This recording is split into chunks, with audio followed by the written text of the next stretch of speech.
Hello दोस्तों, प्रणाम। एक लड्डू गोपाल अवधी भाषा पे एक सोहर उठान गाओ जाती है। आपको अच्छा लगे तो लाइक करना, कमेंट करना, शेयर करना। उठिला दर दिया कमरे धई के, ललना होइन तु जात दर्द हरि के। उठिला दर दिया कमर धई के, ललना होइन तु जात दर्द हरि के।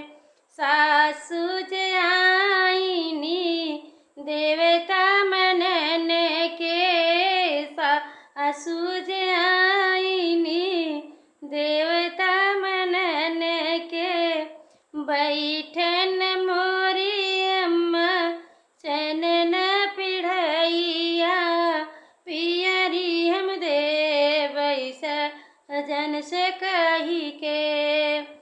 उठिला कमरी उठिला दरदिया कमर धई के, ललना होइन तु जात दर्द हरि के। ललना होइन तु जात दर्द हरि के।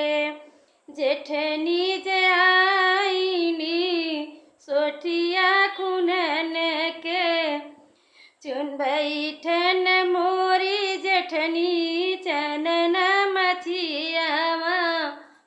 बैठन मोरी जेठनी चनन मथियावा, चुनरी हम देवै सजन से कही के। उठिला दरदिया कमर धई के, ललना होइन तु जात दर्द हरि के।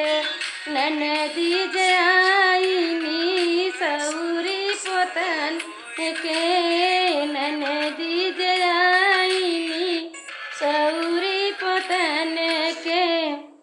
अरे बैठन मोरी ननदी लाली पलंगिया, कंगन हम देवै सजन से कही के। उठिला दरदिया कमर धई के, ललना होइन तु जात दर्द हरि के। हेलो दोस्तों, प्रणाम। आपको अच्छा लगे तो लाइक करना, कमेंट करना, शेयर करना।